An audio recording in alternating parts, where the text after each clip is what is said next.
Guys, free agency has started about a week ago, and so far we've seen some crazy signing happen. Most of the big names are already off the market, but there might be a couple of people you might want to keep your eye on because they could make a splash where they end up. First of all, we got Mike Hoffman. He's probably the best remaining free agent on this list, and from what I heard, I think he's gonna be on a short-term deal, like a one-year deal probably, like kind of the same as Taylor Hall. And I think the teams that would be interested in him are Nashville, Boston, Carolina, or Columbus, which are all teams that are looking for some goal scoring. And Mike Hoffman is just that, a pure goal scorer. Second, we got Mikael Granlund. He's a good piece, and he could be like a great like depth centerpiece. Like he could be second or third line, and I think there's a couple of teams that are missing that depth at center, or like are missing pieces like that.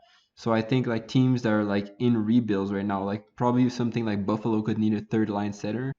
Maybe the Rangers, they're not really deep on center. Like they got Zibanejad and Strome, but that's about it. So I think these are like two teams that could go out and sign this guy. He had an off year. He didn't really perform to the expectations in Nashville, but I think that going to one of these markets could help him since there's going to be like less pressure on him since he's not going to be like the second line center or something like that.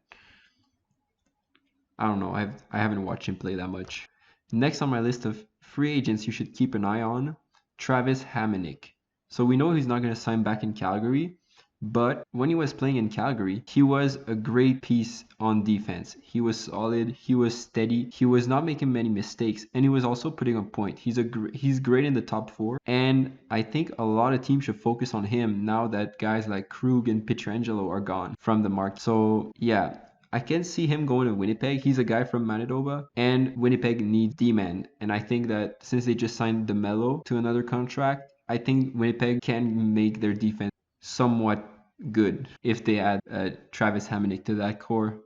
All right, next up we got Ilya Kovalchuk. He's a goal scorer. He's pretty old, so I wouldn't sign him to a long deal, but I think he's still got some more hockey to play. And I just have to see him back in the Bleu Blanc Rouge. You guys know I'm a big fan of them, and I really liked it when he was playing with them. He had like great chemistry with like on that second line. I know that Domi is gone, but like I still think that he could provide help on the power play, and he's got like that clutch factor. I think that most of his goals were like overtime shootout goals. So like he's won a bunch of games for the Habs on his short stint with them. Next up, we got Anthony Duclair. He said he wasn't going to resign with the Sens because he's representing himself actually during the offseason, which is kind of weird. You don't see that every day. But I think that he could go and be really helpful on like a second line somewhere. Like I could see him go to Edmonton and help out on that first line with like somebody like McDavid that can just dish him the puck. He's got speed, he's got skill. We saw him score like 25 goals this season. I know most of them were in the first half of the season, but he still can score goals, and that would be really helpful to a bunch of teams actually. All right, next up we got Corey Perry.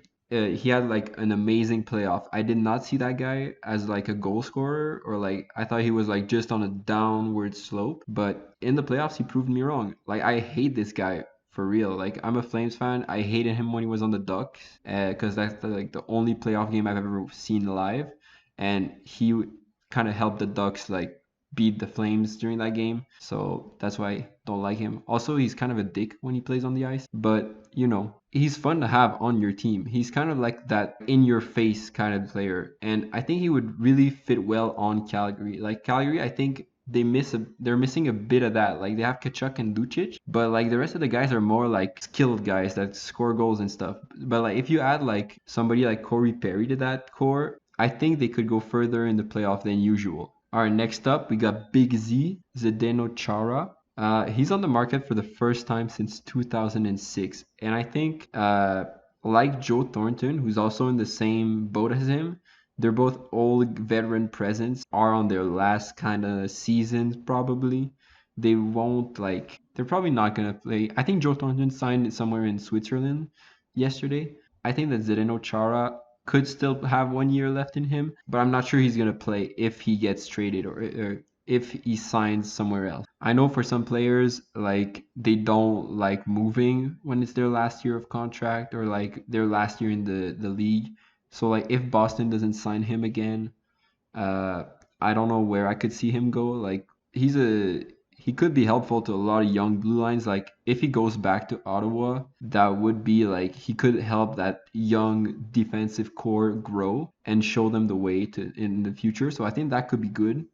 Or like something like Detroit, who's also looking for help anywhere they can get. But yeah, I'm not sure he's going anywhere. It would be weird to see him in like not the Bruins colors, but yeah, keep an eye on this guy. We don't know. It's gonna be interesting. All right, lastly, I'm gonna talk about Alex Galchenyuk. He's gonna be like on his fourth team in 2 years or 3 years or something, and he has been really down in production like these past 2 years especially. He's been injured a lot too, so it's just not been a good couple of seasons for him. But we know he's a guy that can score like 20, 25 goals in this league. He already put up 50 points one season with the Habs. Uh, he's like still a young guy, and he could help a team that's like trying to rebound or like trying to like get better, I think. I know it's risky to take a chance on him, especially with like the flat cap and everything, but I think he could be helpful to at least one team in the league. It would suck to not see him have a team this year. All right, guys. So that was the free agents you want to keep an eye on from now on. We're 1 week in the free agency, and these guys still need to find a home. And I think that they could make an impact on their new destination. All right. Thank you for watching. And if you guys have more free agents you want to keep your eyes on, be sure to leave them in the comments down below, and I'll check them out. I'll try to answer all your comments. And yeah, we can talk about it in another video maybe. I don't know how to do outros.